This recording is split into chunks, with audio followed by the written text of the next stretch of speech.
नमस्कार আমার প্রিয় ছাত্রছাত্রীরা, তোমরা সকলে কেমন আছো? আশা করছি তোমরা সকলে ভালো আছো। আজকে ক্লাস 9 এর সমাধান করাবো বজ্রগুণন পদ্ধতিতে।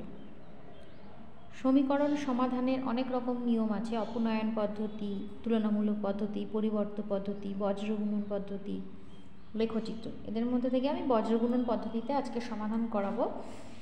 তো এখানে দেখো সমীকরণ কিন্তু আমি টুকে রেখেছি। এখানে কিন্তু সমীকরণ দুটো আছে।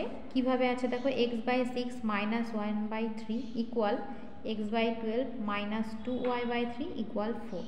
তো আমি কিভাবে লিখব? প্রথমে এই অংশটা লিখব, এইটা সমান 4 লিখবো একবার, তাহলে একটা সমীকরণ হবে, এবং এই দ্বিতীয় অংশটা লিখব, তারপরে আবার এটা ইকুয়াল 4 লিখব, তাহলে আমার দুটো সমীকরণ হবে। দেখো আমি লিখছি x/6 - y/3 সমান 4, এই একটা সমীকরণ হলো। আরেকটা হচ্ছে x/12 - 2y/3 ইকুয়াল 4।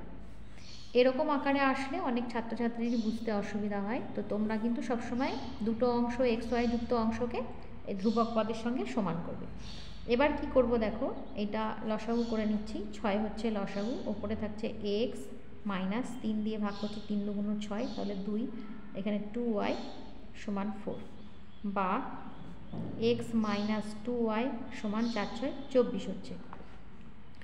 বজ্রগুণন পদ্ধতিতে সমাধান করতে গেলে x যুক্ত পদ, y যুক্ত পদ এবং ধ্রুবক পদ প্রত্যেকেই কিন্তু সমান চিহ্নের বাম পাশে থাকবে, অর্থাৎ ডান দিকে শুধুমাত্র শূন্য থাকবে, সমস্ত পদ সমান চিহ্নের বাম দিকে থাকবে। তো এই সমীকরণটাকে এভাবে লিখে নিলাম। এবার এই সমীকরণটাকেও লিখে নিব। দেখো এখানে লসাগু কত হবে? 12 হবে।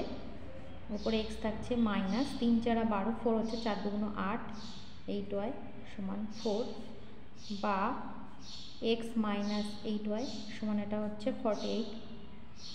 এক্ষেত্রেও আমি x যুক্ত পদ, y যুক্ত পদ এবং ধ্রুবক পদ সবাইকে বাম পাশে রাখলাম। এবার দেখো বজ্রগুণন পদ্ধতিতে সমাধান করতে গেলে কি হয়, আমরা একসাথে x এবং y এর মান বের করতে পারি। এবার এখানে দেখো x এর সহগ কত? x এর সঙ্গে কিছু নেই, x এর সহগ 1, y এর সহগ -2 এবং ধ্রুবক পদ -24। এখানে x এর সহগ 1, y এর সহগ -8 এবং ধ্রুবক পদ -48। এখানে কিন্তু চিহ্ন সহ ধ্রুবক গুলো বা চিহ্ন সহ x এর সহগ, y এর সহগ বুঝতে হবে কোনটা। তো সমাধান করতে গেলে কি করব, প্রথমে আমরা এরকম বক্স করে নেব 4টা। খুব সহজ নিয়ম বজ্রগুণন পদ্ধতি, 4টা আমি বক্স করে নিচ্ছি, তোমরাও এভাবে করে নেবে। দেখো প্রথমে আমি মধ্যপদ থেকে শুরু করব। এখানে x যুক্ত পদ, তারপরে মধ্যপদ, y যুক্ত পদ, তারপরে ধ্রুবক পদ। এখানেও এইভাবে সাজিয়ে নিয়েছি, x যুক্ত পদ, তারপরে মধ্যপদে আছে y যুক্ত পদ, তারপরে ধ্রুবক পদ। তো আমি মধ্যপদ থেকে শুরু করব, অর্থাৎ মধ্যপদ y এর সহগ, এখানে y লিখছি। তারপরে হচ্ছে ধ্রুবক পদ, ধ্রুবকের জন্য আমি এখানে 1 লিখছি। তারপরে চলে আসি x যুক্ত পদ, ওই জন্য x লিখছি। তারপরে লিখব y যুক্ত পদ, মানে সহগগুলো আমরা লিখব। দেখো y দিয়ে স্টার্ট করেছি, y, তারপরে ধ্রুবক 1, তারপরে x, তারপরে y, মানে y এর সহগ, ধ্রুবক পদ, x এর সহগ, আবার y এর সহগ, যেটা দিয়ে শুরু করেছিলাম সেটা দিয়ে আবার শেষ।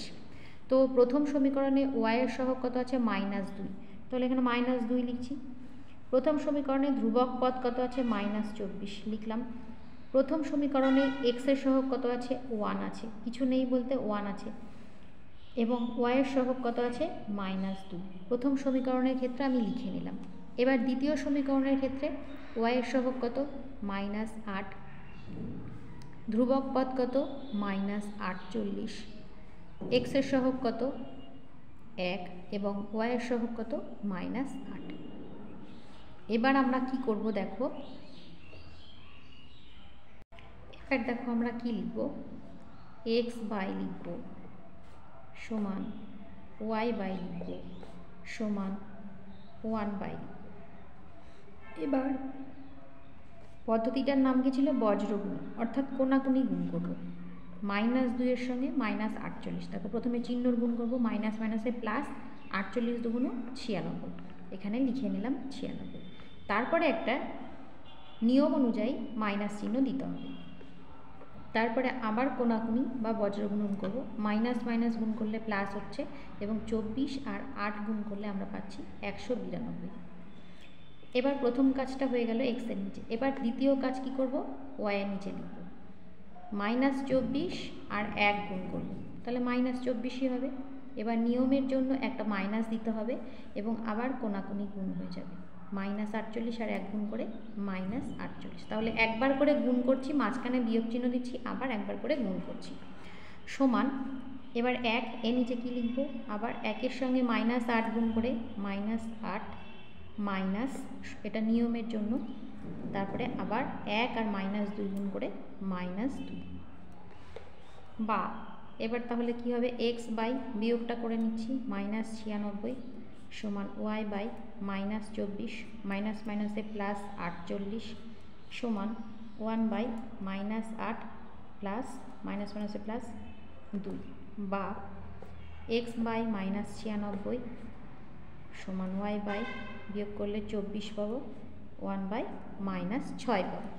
এবার প্রথম আর তৃতীয় নেব, প্রথম পদ আর তৃতীয় পদ নিয়ে নেব, তাহলে x এর মান পাবো, এবং দ্বিতীয় পদ আর তৃতীয় পদ নিলে আমরা y এর মান পেয়ে যাব।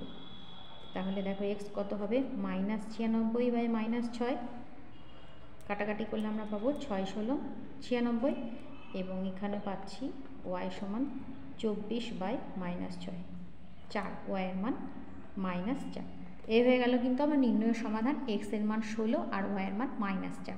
এবার তোমরা চেক করে নিতে পারো, x এর মান 16 বসিয়ে দেখো এখানে x এর মান 16 বসাও, 16 হচ্ছে -2 ইন্টু -4, তাহলে 4 দুগুণ 8 হচ্ছে, অর্থাৎ 16 হচ্ছে, দেখো 16 -2 ইন্টু -4 -24, দেখো 0 আসছে কিনা, 16 মাইনাস মাইনাসে প্লাস, 4 দুগুণ 8 -24, দেখো 24 -24 0। এইভাবে কিন্তু বসিয়ে চেক করে নিতে পারো, এখানেও তাই 16 হচ্ছে, আর এখানে 4 আসতে 32 হবে, 16 আর 32-এ 48 হচ্ছে, 48 -48 0। তো এইভাবে তোমরা কিন্তু x y এর মান বসিয়ে চেকিং করে নিতে পারো। তো অ্যান্সারটা কি লিখবো, অতএব নির্ণেয় সমাধান